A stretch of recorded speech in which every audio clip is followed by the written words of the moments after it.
அனைவருக்கும் வணக்கம். நாங்க குர்கான்ல இருக்கோம். இங்க பக்கத்துல ஒரு கோயில்ல ஐயப்ப பஜனைக்காக நாங்க போயிருந்தோம்.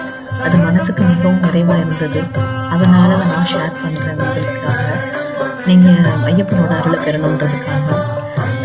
எனக்கு சப்ஸ்கிரைப் பண்ணி ஆதரவு தாங்க. மிகவும் நன்றி.